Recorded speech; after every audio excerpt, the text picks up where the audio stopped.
మానవీయ కోణంలో మోకాళ్ళ నొప్పుల వైద్యం చికిత్స ఇప్పుడు ఇదొక యూనిక్ కాన్సెప్ట్. అయితే అసలు మోకాళ్ళ నొప్పులకి శస్త్రచికిత్స అవసరమా?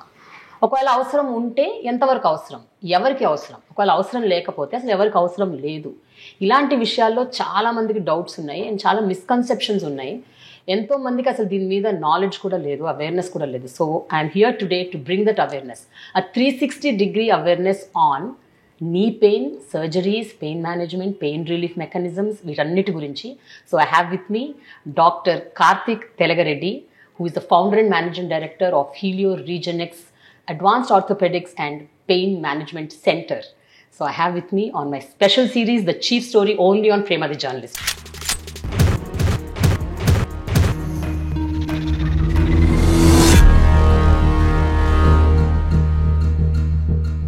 Hi doctor, how are you? Fine madam, నమస్తే. థ్యాంక్స్ అండి. ఈరోజు ఈ పర్టిక్యులర్ కాన్సెప్ట్ చాలా అవసరం అండి. పొద్దున్న లేస్తే టెలివిజన్లో, పేపర్లలో, ఈవెన్ రేడియోల్లో సర్జరీ లేకుండా మీ మోకాళ్ళ నొప్పులు తగ్గిస్తాం అని బాగా వినిపిస్తున్న మాట. అండ్ పాపం నిజంగా అవసరం ఉన్న వాళ్ళు కూడా ఇదేదో బాగుంది కదా, సర్జరీ లేదంట, వెళ్ళిపోదాం అనేసి వెళ్ళిపోతున్నారు. ఆనెస్ట్గా చెప్పండి, ఈజ్ ఇట్ రియలీ ట్రూ? అంటే సర్జరీ లేకుండా మోకాళ్ళ నొప్పులు నయమైపోతాయా? ఒకవేళ నయమైపోతే ఎవరికి నయమైతాయి, ఒకవేళ అవ్వకపోతే ఎవరికి? So it's a big question, but I want to answer one by one. So మీరు అన్నట్టు మార్నింగ్ లేవగానే కింద స్క్రోలింగ్, ఆపరేషన్ లేకుండా మోకాళ్ళ నొప్పులు తగ్గించేస్తారు. ఒకవేళ కనుక వాళ్ళు ఆపరేషన్ లేకుండా మోకాళ్ళ నొప్పులు తగ్గించేస్తే ఇన్ని సర్జరీస్ ఎందుకు జరుగుతున్నాయి? పెద్ద పెద్ద కార్పొరేట్ హాస్పిటల్స్లో కానీ, లేకపోతే మీ ఇంటి దగ్గరలో ఉన్న ఒక హాస్పిటల్లో కానీ, లేకపోతే అమెరికాలో కానీ, లేకపోతే లండన్లో కానీ ఈ మోకాళ్ళ చిప్ప మార్పిడి ఆపరేషన్లు ఎందుకు జరుగుతున్నాయి అనేది క్వశ్చన్ పేషెంట్స్కి వాళ్ళే వేసుకోవాలి. కరెక్ట్. ఆబ్వియస్గా ఇప్పుడు నీ జాయింట్ వరకు వస్తాయి. అంటే ఇది మోకాళ్ళ గురించి మనం మాట్లాడుకుంటే కనుక మోకాళ్ళలో ఈ అరుగుదల, జనరల్గా ఈ మోకాళ్ళ చిప్ప మార్పిడి ఆపరేషన్ అనేది మోకాళ్ళ అరుగుదల లాస్ట్ స్టేజ్లో ఉన్న వాళ్ళకి చేస్తాం. మనకి కంప్లీట్గా 4 స్టేజెస్ ఉంటాయి, 1, 2, 3, 4. లాస్ట్ స్టేజ్లో వాళ్ళకి ఎప్పుడైనా సరే సర్జరీ తప్ప వేరే మార్గం అయితే లేదండి. సో లాస్ట్ స్టేజ్లో అంటే ఇంట్లో బాత్రూమ్ దగ్గరికి వెళ్ళడానికి కూడా ఇబ్బంది పడుతుంటారు కొంతమంది పేషెంట్స్.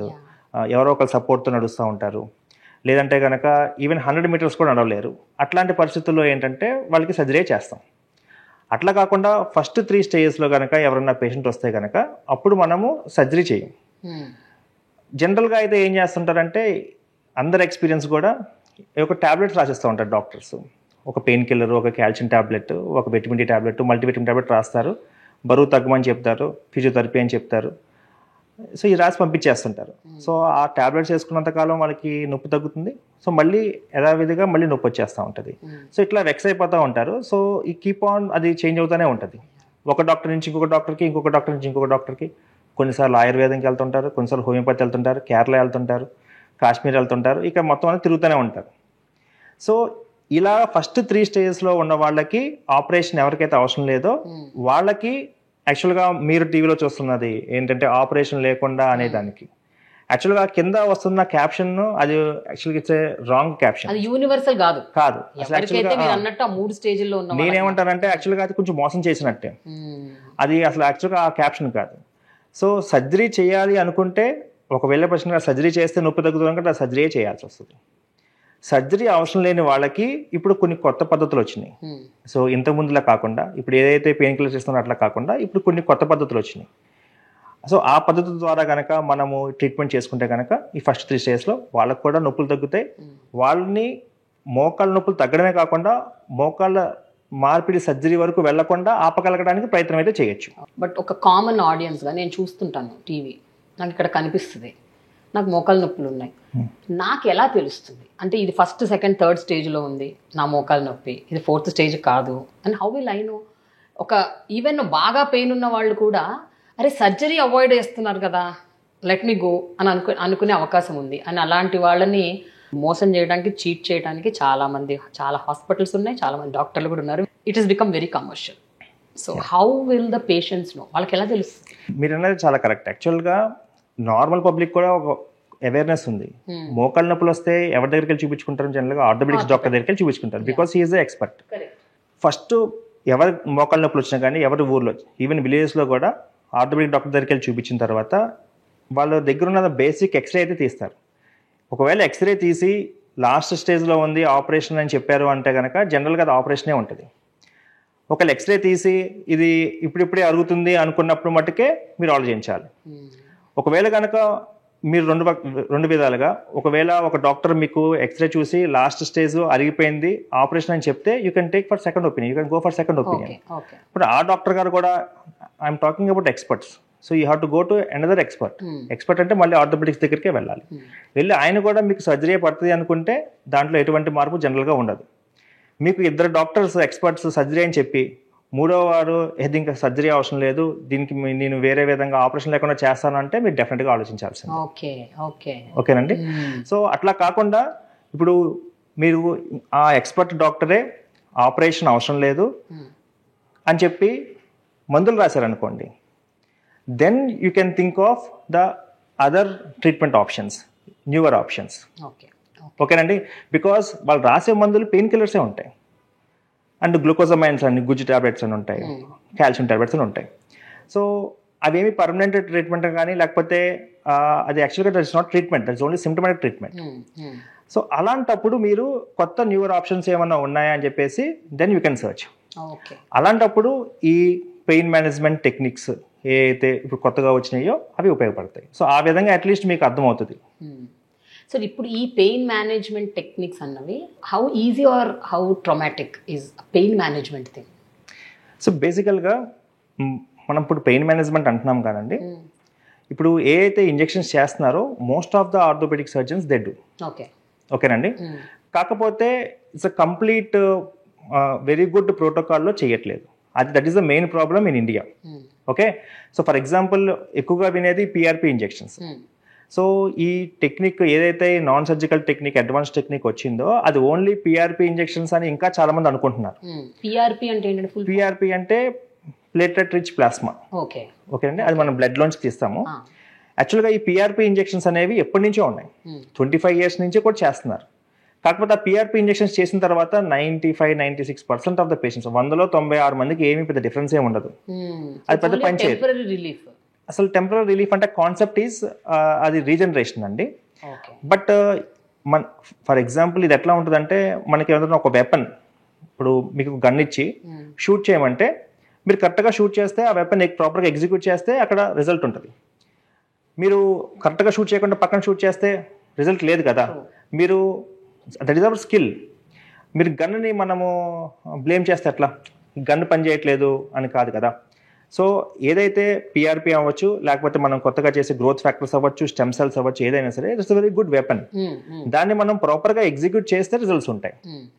అవతల చేసే వాళ్ళకి ప్రాపర్ టెక్నిక్ తెలియక ఎట్లా దాన్ని చేయాలో తెలియకుండా హాఫ్ కుక్డ్గా కనుక చేస్తే కనుక ఈ వర్క్ చేయవు. So 95-96% of the doctors right now in India maybe ఇలాగా హాఫ్ నాలెడ్జ్గానే అవి చేస్తున్నారు కాబట్టి రిజల్ట్స్ ప్రాపర్గా లేవు. అది కనుక మనం కరెక్ట్ పద్ధతిలో చేస్తే కనుక we can see very good results అండి. ఇప్పుడు సర్జరీ చేస్తే ఉన్న మెంటల్ ట్రామాకి ఈ పెయిన్ మేనేజ్మెంట్ని సరిగ్గా చేయకపోతే ఉన్న మెంటల్ ట్రామాకి తేడా, డిఫరెన్స్, కనెక్షన్ ఏంటంటే ఏం చెప్తారు? లేదండి, సర్జరీ కనుక ఫెయిల్ అయితే ఇట్స్ ఇట్స్ గాన్. సర్జరీ కనుక ఫెయిల్ అయిందంటే ఇంక దానికి మళ్ళీ ఇంకోటి సర్జరీ చేయాలి తప్ప దానికి టాబ్లెట్స్, ఇంజెక్షన్స్ చేసేదేం లేదు. ఫర్ ఎగ్జాంపుల్ సర్జరీ ఫెయిల్ అవటం అంటే ఇన్ఫెక్షన్ అనేది దాని ఫెయిల్యూర్ అన్నాం. కొన్నిసార్లు అది మన చేతిలో కూడా ఉంటుంది ఇన్ఫెక్షన్ స్టార్ట్. లోపల ఆపరేషన్ చేసేటప్పుడు ఆ ఇంప్లాంట్స్ అని కొంచెం సరిగ్గా పెట్టకపోవడం కానీ, సరిగ్గా కూర్చోకపోవడం కానీ రకరకాలు ఉంటాయి. అలా కనుక ఫెయిల్ అయితే కనుక ఇంకా మళ్ళీ రివిజన్ చేయాల్సిందే. మళ్ళీ ఇంకా ఎక్స్పీరియన్స్ డాక్టర్స్ దగ్గరికి, ఇంకా హైయర్ సెంటర్స్కి వెళ్ళి దాన్ని రివైజ్ చేయాల్సిందే. మెంటల్ ట్రామా పక్కన పెడితే మళ్ళీ మనీ కూడా, ఎకనామిక్గా కూడా చాలా అవుతుంది. But when coming to this non surgical అట్లాంటి ట్రామా అయితే ఉండదు. ఏదైనా సరిగ్గా చేయకపోతే మళ్ళీ పెయిన్ వస్తుందేమో కానీ ఈ ఇంత కాంప్లికేషన్స్ కానీ అట్లాంటిది అయితే ఏముండదు. కొంచెం దాంతోపాటు కొంచెం మనీ, అంత సర్జరీ అంత మనీ వేస్ట్ కాకపోవచ్చు కానీ మెంటల్ ట్రామా అయితే ఏముండదు. మళ్ళీ పెయిన్ వస్తుంది అంతే, అంతకన్నా ప్రాబ్లం అయితే ఏమీ లేదు. బట్ ఈ న్యూ టెక్నిక్స్ ఏదైతే ఉన్నాయో ఇవన్నీ కూడా వీ డూ విత్ నీడిల్స్ అండి. ఓకే. సో నీడిల్తోనే మనం చేస్తాం. సో ఇట్స్ జస్ట్ ఒక 30 minutes to 40 minutes ప్రొసీజర్. చాలా చిన్న సన్న నీడిల్స్ తోటి మనం చేస్తాము. చేసిన వెంటనే పెయిన్ తగ్గిపోతుంది. ఆ నొప్పితో అలా కుంటుకుంటూ వచ్చిన పేషెంట్ హ్యాపీగా నడుచుకుంటూ వెళ్ళిపోతుంటారు అనమాట. So there are very new techniques. But ఏంటంటే చేయాల్సిన వాళ్ళకి చేయాలి, ప్రాపర్ ఇండికేషన్ ఉన్న పేషెంట్కి చేస్తే రిజల్ట్స్ ఆర్ గుడ్. ఎవరికైతే అవసరం లేదో చేయకూడని వాళ్ళకి చేస్తే మటుకు రిజల్ట్స్ బ్యాడ్ ఉంటాయండి. ఓకే, ఇప్పుడు చేయగలిగిన వాళ్ళకి చేసామని అనుకున్నాం. Okay, what is the procedure అండి? అంటే ఒక స్టార్టింగ్ నుంచి ఎండింగ్ వరకు if I have to ask you, pain management అన్నది పెయిన్ రిలీఫ్కి దారి తీసే ఆ మొత్తం ఆ ప్రాసెస్ ఎలా ఉంటుంది? సో బేసికల్గా ఇక్కడ కాన్సెప్ట్ ఏంటంటే, so what is the root cause of your pain అని ఐడెంటిఫై చేయడమే ఇట్స్ ఇంపార్టెంట్ కాన్సెప్ట్. యాక్చువల్గా దట్ ఇస్ కాల్డ్ డయాగ్నోసిస్ అండి. అసలు యాక్చువల్గా ఎవరైనా ఎక్స్పర్టైజ్ అంతా కూడా డయాగ్నోసిస్ మీద డిపెండ్ అయ్యి ఉంటుంది. డయాగ్నోసిస్ ప్రాపర్గా అయితేనే ట్రీట్మెంట్ ప్రాపర్గా అవుతుంది. ఇఫ్ డయాగ్నోసిస్ రాంగ్ అయితే రాంగ్ ట్రీట్మెంట్లోకి వెళ్ళిపోతుంది. సో డయాగ్నోసిస్ అయిన తర్వాత ట్రీట్మెంట్ చాలా సింపుల్. మీరు చూడండి, కార్ ఆగిపోతే ఫస్ట్ ఎవడో ఒక పక్కన చిన్న మెకానిక్ వాడు అసిస్టెంట్ ఎవడో వచ్చి కార్ చెక్ చేస్తాడు, బ్యానెట్ ఎత్తి. వాడు 5 minutes 10 minutes ఎత్తినా కానీ వాడికి దొరకకపోతే సీనియర్ మెకానిక్ వస్తాడు, వచ్చేసి హీ విల్ ఐడెంటిఫై సంథింగ్, అరే ఆ వైర్ మార్చరా అని చెప్పేసి వెళ్ళిపోతాడు. వాడు ఆ వైర్ మార్చేస్తాడు, కార్ స్టార్ట్ అవుతుంది. So that is diagnosis. Treatment చూడండి, సింపుల్ అయిపోయింది కదా, మార్చమంటే మార్చేసాడు, అయిపోయింది కదా.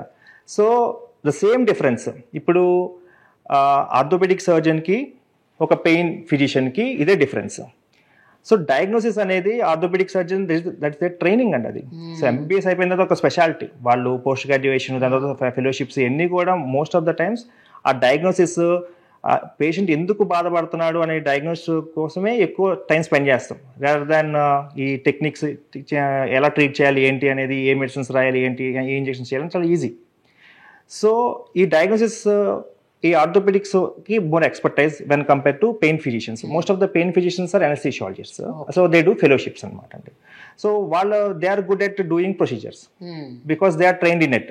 బికాస్ ఈ పెయిన్ టెక్నిక్స్ అంతా కూడా జనరల్గా ఈ అనస్థీషియా డాక్టర్స్ చేస్తారనమాట. ఓకేనండి. సో ఇప్పుడు ఏమవుతుందంటే, ఫస్ట్ డయాగ్నోసిస్ ఇంపార్టెంట్ కాబట్టి ఇండియాలో ఇప్పుడు కూడా మనకి అంత డాక్టర్స్ ఆర్థోపెడిక్ సర్జన్స్ కానీ మోకాళ్ళ నొప్పులతో ఎవరు వెళ్ళినా కానీ ఫస్ట్ ఎక్స్రే తీస్తారు, పర్టికులర్గా పెద్దవాళ్ళకి. చిన్న వాళ్ళకి స్పోర్ట్స్ ఇంజరీస్ అట్లాంటివి అంటే ఎంఆర్ఐకి వెళ్తారు, that is a different issue అండి. Now we are talking about only 50+ patients with మోకాళ్ళ అరుగుదలతో వచ్చే వాళ్ళకి ఎక్స్రేనే తీస్తారు. ఎక్స్రే తీసి ఎక్స్రేతో డిసైడ్ అయిపోతారు అది ఆపరేషనా కాదా. ఆపరేషన్ అనుకుంటే పక్కకి వెళ్ళిపోండి, పక్క పెట్టేసేయండి, పర్లేదు. ఆపరేషన్ కాదు అనుకుంటే ఇంకా అక్కడితో ఆగిపోతుంది. అమ్మాయి ఇంకా అరగలేదు, ఆపరేషన్ ఇప్పుడే అవసరం లేదు, ఇదిగో ఈ మందులు వాడుకొని అని పంపించేస్తారు. ఓకేనండి. But that patient is suffering with pain, అది మాకు అనవసరం. అదవుతుంది అంటే డాక్టర్ పట్టించుకోవట్లేదు. Patient is suffering with pain కాబట్టి ఊరికి ఎవరు హాస్పిటల్ దాకా రారు. ఈ ఇంత ట్రాఫిక్లో సెలవులు పెట్టుకుని ఎవరు రారు, వాళ్ళు పెయిన్తో సఫర్ అవుతుంటేనే వస్తారు. ఇప్పుడు మీరు చెప్తుంటే నాకు అనిపిస్తుంది 80% వాళ్ళే ఉంటారు. 90% ఉంటారు. సో వాళ్ళకి they are identifying there is a problem, but they are giving just pain killers, they are not giving proper treatment. So లోపల మరి ప్రాబ్లం ఉంది కదా, అరిగింది, మరి దానికి ఏం చేద్దాం అనే దాని మీద వాళ్ళు ట్రీట్మెంట్ చేయట్లేదు. సో ఇక్కడ దీన్ని ఫిల్ చేయడానికి కొత్తగా ఏమొచ్చింది, so first we have to identify where is the problem exactly. దానికి మనం ఏం చేస్తామంటే, instead of X-ray we do a scan, it's called musculoskeletal scan. ఆ స్కాన్లో మనకి ఏంటంటే లోపల రకరకాల స్ట్రక్చర్స్ ఎట్లా ఉన్నాయి అవన్నీ మనకి కనిపిస్తాయండి. So we'll identify those problems. There are different structures, ligaments ఉంటాయి, మినిస్కే అని ఉంటాయి, కొన్నిసార్లు నీరు వస్తుంది, లోపల కార్టిలేజ్ అంటాం గుజ్జు, ఆ గుజ్జు ఎంతవరకు అరిగింది, ఎక్కడ తగ్గింది, ఇవన్నీ కూడా మనకి డీటెయిల్స్ వస్తాయి. సో ఆ డీటెయిల్స్ మనం పేషెంట్స్కి ఎక్స్ప్లెయిన్ చేస్తాం. సో మీకు ఒక పక్కన అరిగిందమ్మా, ఇంత థిక్నెస్ అరిగింది, ఇంత ఉండాలి, ఇంత అరిగిందని ఎక్స్ప్లెయిన్ చేస్తాం. చేసిన తర్వాత ఫర్ ఎగ్జాంపుల్ ఈ పేషెంట్ మనకి ఎక్స్ప్లెయిన్ చేస్తాం ఒక ట్రీట్మెంట్ని. ఆ ట్రీట్మెంట్ ఏంటి అంటే, సో ఫస్ట్ ఆ ప్రాబ్లం ఏంటి, గుజ్జు ఒక పక్కన తగ్గింది, అక్కడ మనం గుజ్జుని కనుక పెంచగలిగితే మనకి పెయిన్ ఆల్మోస్ట్ కొన్ని ఇయర్స్ వరకు తగ్గి ఉంటుంది. అది యాక్చువల్గా మనం చేయాల్సింది. ఈ గుజ్జు పెంచడానికి, లోపల కార్టిలేజ్ పెరగడానికి ట్యాబ్లెట్స్ కానీ బయట ఫార్మసీలో అంటే ఫ్యాక్టరీలో తయారు చేసే ఇంజెక్షన్స్ కానీ ఏమీ పనిచేయవు. ఓకేనండి. సో ఫర్ ఎగ్జాంపుల్ మనకి దెబ్బ తగిలింది అనుకోండి, స్కిన్ లెగిసిపోయింది అనుకోండి, మళ్ళీ స్కిన్ ఫామ్ అవ్వాలి అంటే మన బాడీయే హీల్ చేయాలి తప్ప మన బయట నుంచి ఏదో మెడిసిన్ తీసుకొచ్చి పామితే స్కిన్ ఫామ్ అయిపోదు. ఓకేనండి. We can't synthesise our blood. So we have blood banks, we don't have blood factories. So బ్లడ్ని మనం సింథసైజ్ చేయలేం, ఆ సెల్స్ని అవన్నీ కూడా. ఓకేనండి. సో ఈ హీలింగ్ చేసే లోపల, నీ జాయింట్ లోపల హీలింగ్ చేసే సెల్స్ మన బ్లడ్లోనే ఉంటాయి. ఓకే. సో ఆ సెల్స్ బ్లడ్ ద్వారా, బ్లడ్ ఈజ్ ఎ మీడియం, మనకు కట్ అయితే బ్లడ్ వస్తుంది, ఆ బ్లడ్ ద్వారా హీలింగ్ సెల్స్ వచ్చి అక్కడ హీల్ చేస్తాయి యాక్చువల్గా అయితే. But the problem with knee joint or any other joint is there is no blood inside. ఓకేనండి. సో అందుకనే లోపల మన చిన్నప్పటి నుంచి మనం రకరకాలుగా మన వెయిట్ ద్వారా కానీ లేకపోతే రకరకాల మనం యూజ్ చేసిన వల్ల లోపల ఏదైతే దెబ్బలు తగులుతుంటే చిన్న చిన్న ఈ మైక్రోట్రోమా పెద్దదయ్యి ఏదైతే ప్రాబ్లం అవుతుందో లోపల అవన్నీ త్వరగా హీల్ కావు. సో అందుకోసం మనం ఏం చేస్తామంటే ఆ బ్లడ్లోంచి ఆ హీలింగ్ సెల్స్ని సపరేట్ చేసి అవి స్కాన్లో చూసుకుంటే ఎగ్జాక్ట్గా ఎక్కడ ఉందో అక్కడే పంపిస్తాం. ఓకే. సో అక్కడ వెళ్ళి అవి అక్కడ ఇట్ స్టార్ట్స్ వర్కింగ్. ఓకేనండి. సో యాక్చువల్గా అది ప్రాసెస్. ఇది అందరూ చేస్తున్నారు. ఈ పిఆర్పి ఇంజెక్షన్స్ అని ఫస్ట్ స్టార్ట్ అయినాయి నోకియా ఫోన్ లాగా. కానీ నోకియా ఫోన్తో ఆగిపోలేదు కదండి, అడ్వాన్స్ ఎట్లా అయినాయి. సో ఐఫోన్ 15 దాకా వచ్చేసింది కదా. సో అట్లాగా దాంట్లో కూడా అడ్వాన్స్ అవుతా ఇప్పుడు స్టెమ్ సెల్స్ గ్రోత్ ఫ్యాక్టర్స్ దాకా వచ్చినాయి. బట్ మనకి ఏదైతే ఆ కార్టిలేజ్ డ్యామేజ్ అయిందో దాని వరకు మనం గనక ఇచ్చిన వెంటనే అది పనిచేయదు కదండి. పెయిన్ ఏం తగ్గదు, పేషెంట్కి ఏం పెయిన్ తగ్గదు. సో జనరల్గా మనకి పిల్లలు వాళ్ళ మదర్స్ని ఫాదర్స్ని తీసుకొస్తారు, వాళ్ళు నొప్పి అని పాపం వస్తారు. వచ్చిన తర్వాత ఓన్లీ మనం గ్రోత్ ఫ్యాక్టర్స్ ఇచ్చామనుకోండి వాళ్ళకి ఏం పెయిన్ తగ్గదు.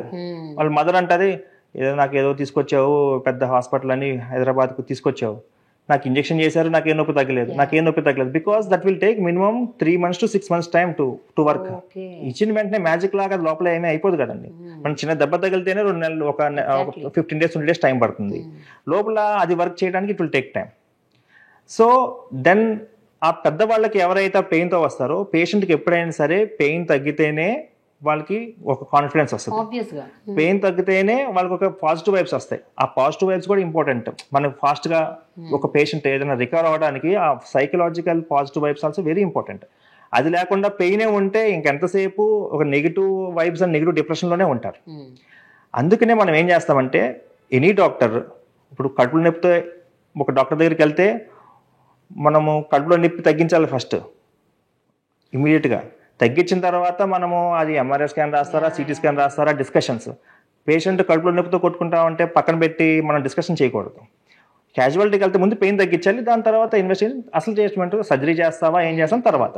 అట్లాగే పెయిన్తో వచ్చినప్పుడు first we have to reduce the pain, then root కాజ్ని ట్రీట్ చేయాలి. రూట్ కాజ్ ఎప్పుడు ఇమీడియట్గా ట్రీట్ చేయలేం, ఇట్ విల్ టేక్ టైం. ఆ రూట్ కాజ్ ట్రీట్ చేసేదే మనం ఇచ్చే ఈ గ్రోత్ ఫ్యాక్టర్స్. ఓకే. బట్ ఇమీడియట్గా పెయిన్ తగ్గడానికి ఆప్షన్స్ ఏమున్నాయి అంటే పెయిన్ కిల్లర్స్ తప్ప ఏమీ లేవు. బట్ ఆ ఏజ్లో 50s 60s with different comorbidities pain killers already తీసుకుని ఉంటారు. మళ్ళీ కూడా మనం కూడా పెయిన్ కిల్లర్స్ ఇస్తే వాళ్ళకి చాలా కిడ్నీ ఇష్యూస్ రకరకాల ఇష్యూస్ ఉంటాయి and they are lot of side effects. So we should not give pain killers. Without giving pain killers ఏదైనా ఒక కొత్త పద్ధతి ఏదైనా ఉందా సైడ్ ఎఫెక్ట్స్ లేకుండా నొప్పి తగ్గించేది అన్నప్పుడు వచ్చిందే ఈ ఆర్ఎఫ్ఏ, రేడియో ఫ్రీక్వెన్సీ అబ్లేషన్ అనేది ఒక పద్ధతి మేడం. ఈ ఆర్ఎఫ్ఏ అనేది జనరల్గా ఎనస్థీషియా వాళ్ళు కూడా చేయొచ్చు, వాళ్ళు కూడా చేస్తారు. అది పెయిన్ తగ్గించే ఒక పద్ధతి. సో ఇది మనం సూదుల ద్వారా ఒక 30 to 40 minutes టైం పడుతుంది. సో ఆ సూదుల ద్వారా మనము ఈ స్కాన్ ఉపయోగించుకుంటా లోపల కొన్ని సన్నటి నరాలు ఉంటాయి, సెన్సిటివ్ బ్రాంచెస్, వాటిని ఐడెంటిఫై చేసి అక్కడ దాకా వెళ్ళి అక్కడికి రేడియో ఫ్రీక్వెన్సీ వేవ్స్ ఎమిట్ అవుతాయి. సో దానివల్ల ఏమవుతుందంటే ఇమీడియట్గా పెయిన్ తగ్గిపోతుంది. కుంటుకుంటతో వచ్చిన patient we have done mostly thousands of patients చేసి ఉంటాం. ఎవ్రీడే ఒక 5-6 పేషెంట్స్కి వాళ్ళకి పెయిన్ తగ్గిపోతుంది. దెన్ పేషెంట్కి చాలా కాన్ఫిడెన్స్ వచ్చేస్తుంది. ఓకేనండి. ఆ పెయిన్ తగ్గిపోయి ఆల్మోస్ట్ 1 year ఉంటుంది దాని ఎఫెక్ట్. ఇప్పుడు ఒక టాబ్లెట్ ఒక పెయిన్ కిల్లర్ టాబ్లెట్ వేసుకుంటే 6 hours పనిచేస్తే ఇది చేయడం వల్ల 1 year వరకు పెయిన్ ఉండదు. సో అయిపోతాయి. సో మనం 1 year టైం బై చేసాం. 1 year వరకు కూడా పేషెంట్ మాట్లాడు.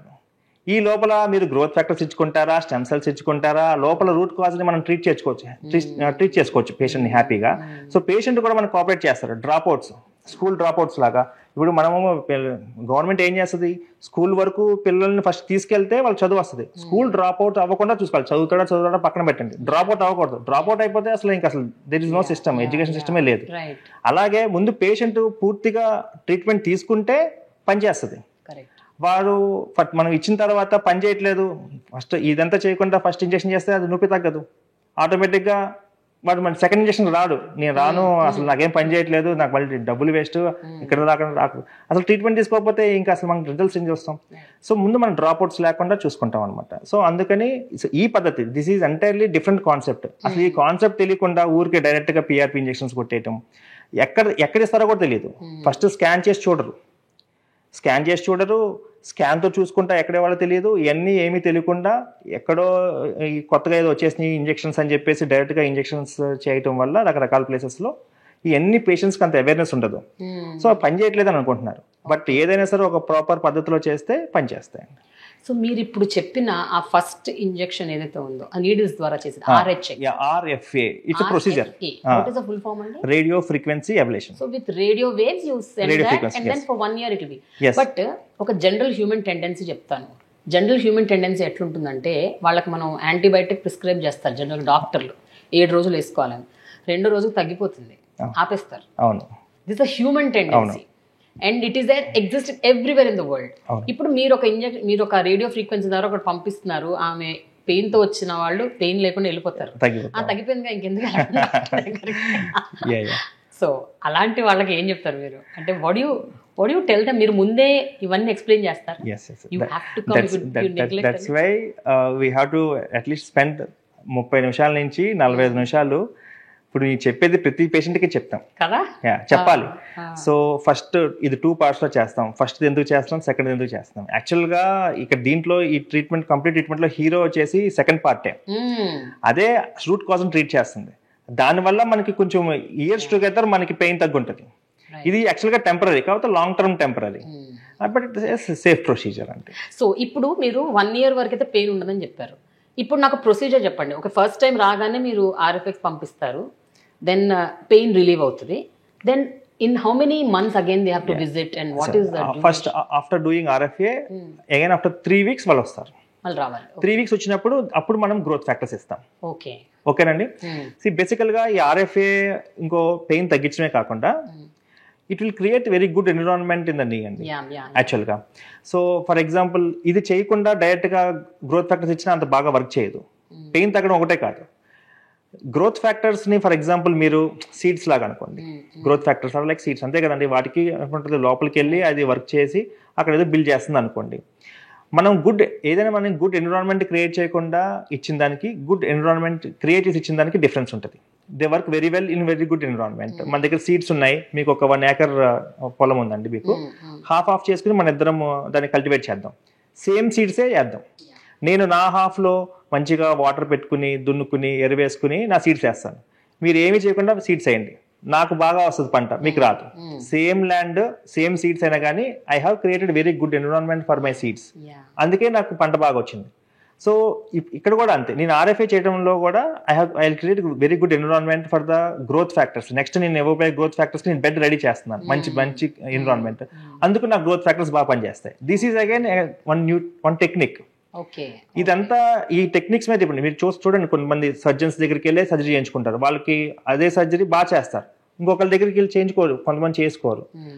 Very simple different techniques differences ఉంటాయి, దాని మీద చేస్తూనే మనకు సక్సెస్ రేట్స్ ఉంటాయి. These are all different techniques so that success rates పెరుగుతాయి. వాళ్ళు ఇచ్చేదానికి ఇక్కడ దాకా హైదరాబాద్ దాకా మన దాకా వచ్చి ఎందుకు చేయించుకోవాలి అనే దానికి ఈ చిన్న టెక్నిక్స్ అనమాట. ఇది చేయడం వల్ల మనకి ఏంటంటే రిజల్ట్స్ చాలా బాగుంటాయి when compare to others. So how many visits అండి నార్మల్గా on an average? Two visits. After RFA only 2 sittings of growth factors. 3 weeks ఒకసారి, అక్కడ నుంచి 3 weeks ఇంకొకసారి. That's it, you are done. Wow. ఎలాంటి పేషెంట్స్కి ఈ రిజల్ట్ ఇస్తుంది అంటే టు వాట్ ఎక్స్టెంట్ ఆ నీ పెయిన్ ఉండే వాళ్ళకి వస్తుంది ఇలాంటి రిజల్ట్? పని చేయదు అనే వాళ్ళు తక్కువ మంది ఉన్నారు, అది చెప్పేస్తే మిగతా వాళ్ళందరికీ పని చేస్తాయి. ఫర్ ఎగ్జాంపుల్ కాళ్ళు వంకర అయిపోయి ఇంట్లో బాత్రూమ్ కూడా నడవలేని స్థితిలో బయటికి వెళ్ళాలని చాలా ఇబ్బంది పడుతున్న వాళ్ళకి ఇలాంటి పని చేయమండి. జనరల్గా అదంతా స్టేజ్ 4లో ఉంటారు. ఇంకా కొన్ని డిసీజెస్ ఉంటాయి. ఇప్పుడు దాకా మనం అరిగిపోవడం గురించే మాట్లాడుతున్నారు, బట్ కొన్ని నీ పెయిన్స్ కొన్ని జబ్బుల వల్ల కూడా వస్తాయి, వాటిని ఇన్ఫ్లమేటెడ్ డిసీజెస్ అంటారు. ఇప్పుడు దాకా మనం మాట్లాడుకుంది వయసు రీత్యా అరిగిపోయిన మోకాళ్ళ గురించి మాట్లాడుకుంటున్నాం, కానీ కొన్ని డిసీజెస్ వల్ల కూడా మోకాళ్ళు బాగా డ్యామేజ్ అవుతాయి. లైక్ రుమటైడ్ ఆర్థరైటిస్, కీళ్ళవాతం, సోరియాటిక్ ఆర్థరైటిస్ అని, హీమోఫిలిక్ ఆర్థరైటిస్, లేకపోతే ఏదో యాక్సిడెంట్ అవుతుంది చిన్నప్పుడు, అప్పుడు మోకాలు డ్యామేజ్ అవుతుంది, అది కొంచెం ఒక 10 సంవత్సరాలు అయిన తర్వాత కల్లా జాయింట్ అంతా డ్యామేజ్ అయిపోతుంది. అసలు అట్లాంటి వాటికి ఈ ట్రీట్మెంట్ పనిచేయదు. Inflammatory disease they are contraindicated అని, కానీ ఇలాంటి వాళ్ళకు కూడా చేస్తున్నారు. సో ఈ యాక్చువల్గా వీళ్ళే ఇలాంటి వాళ్ళే they suffer with very severe pain. వాళ్ళకి ఆ టీవీలో చూసినప్పుడే వీళ్ళే యాక్చువల్గా ఎక్కువగా ఎంత దూరం నుంచి అయినా వచ్చి చేయించుకుంటూ ఉంటారు. వాళ్ళు చాలా హోప్స్తో వస్తారు. ఊర్లో డాక్టర్లు ఎన్ని చేసినా ఫస్ట్ ఎన్ని మెడిసిన్స్ ఇచ్చినా తగ్గదు, లేదా సర్జరీ చెప్తారు. వీళ్ళు ఏంటంటే ఎక్కడెక్కడి నుంచో శ్రీకాకుళం నుంచి అక్కడి నుంచి కూడా ట్రైన్లో పాపం వచ్చి ఇక్కడ ఏదో ఆపరేషన్ లేకుండా చేస్తానని వస్తారు. వాళ్ళకి అంత దూరం నుంచి వచ్చినా కానీ పని చేయదు, ఇలాంటి పని చేయదమ్మా మీ ఊర్లోనే ఏదైనా చేయించుకోండి అని చెప్పేస్తేనే బెటర్ యాక్చువల్గా. అంత దూరం నుంచి వచ్చి పని చేయని దానికి వాళ్ళ చేత డబ్బులు ఖర్చు పెట్టించి అసలే వాళ్ళు పాపం చాలా డిప్రెషన్లో ఉంటారు. దాంతోపాటు వాళ్ళు మనీ కూడా పోతే ఇంకా వాళ్ళు చాలా బాధలో ఉంటారు అనమాట. సో ఇట్లాంటివి వర్క్ చేయవు, అంటే మ్యాజిక్స్ ఉండవండి ఇక్కడ. So definitely there are no magics. So అట్లాంటి వాటికి మ్యాజిక్ అంటే సర్జరీయే. అట్లాంటి ఇన్ఫ్లమేటరీ డిసీజెస్లో నడలేని స్థితిలో వీల్ చైర్లో వాటిలో ఉండేవాళ్ళు, ఇట్లా నడలేని స్థితిలో వీల్ చైర్లో వచ్చేవాళ్ళు ఇలాంటివన్నీ ఈ పెయిన్ మేనేజ్మెంట్ వాటిల్లో వర్కౌట్ కానే కాదు. ఎర్లీ స్టేజెస్లో ఉన్న వాళ్ళకి it's very good, so that we can prevent surgery also. I remember my grand mother, my great grand mother, వీళ్ళందరికీ 60 ఏళ్ళు 65 ఏళ్ళు అట్లా దాటాక నేను చూశాను దే హ్యావింగ్ నీ పెయిన్స్. వాళ్ళు నా కళ్ళ ముందు కింద కూర్చొని బాసం పెట్టలేసుకొని కూర్చున్న సందర్భాలు కూడా ఉన్నాయి. అంటే my grandmothers and my great grandmothers, my mom sisters, పెద్దవాళ్ళు నేను అనేది, వాళ్ళకి వెరీ లేటర్ స్టేజ్లో దే హ్యాడ్ దీస్ ఇష్యూస్ అనమాట, ఈ మోకాళ్ళ నొప్పులు. బట్ మా మదర్కి వచ్చేసరికి she had it as early as 45 అట్లా. ఇంక ఇప్పుడు generation it's like 35-40. What you have to say అండి, ఏ రీజన్స్ ఏమనుకుంటున్నాను? So it's called early osteoarthritis అండి. వీఆర్ సీయింగ్ ఇంత ముందు బాగా ఓల్డ్ పీపుల్లో ఆస్టియోఆర్థరైటిస్ చూసేవాళ్ళం. ఇప్పుడు ఈవెన్ 40s లో ఉండే వాళ్ళకే ఎక్కువగా మనము ఈ ఆర్థరైటిస్ చూస్తున్నాం.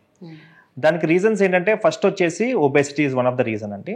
చిన్నప్పటి నుంచే చిన్నపిల్లలుగా ఉన్నట్టు టీనేజ్లో ఉన్నప్పటి నుంచే కొంచెం బాగా లావుగా ఉండటం, ల్యాక్ ఆఫ్ ప్రాపర్ ఎక్సర్సైజ్, బయటకు రాకుండా ఊరికి ఇంట్లో వీడియో గేమ్స్ ఆడుకోవటం కానీ, it's like sedentary life style is one of the reason. చిన్నప్పటి నుంచి బరువుగా ఉండి దాని మీదే నడవటం వల్ల ఏమవుతుంది, ఎక్కువ నీ జాయింట్స్ ప్రెజర్ పెరగటం వల్ల కూడా ఈ నీ జాయింట్స్ అనేది త్వరగా డ్యామేజ్ అవుతున్నాయి. నెంబర్ 1. నెంబర్ 2 వచ్చేసి ఇట్స్ అ ఫీమేల్ జెండర్ అండి.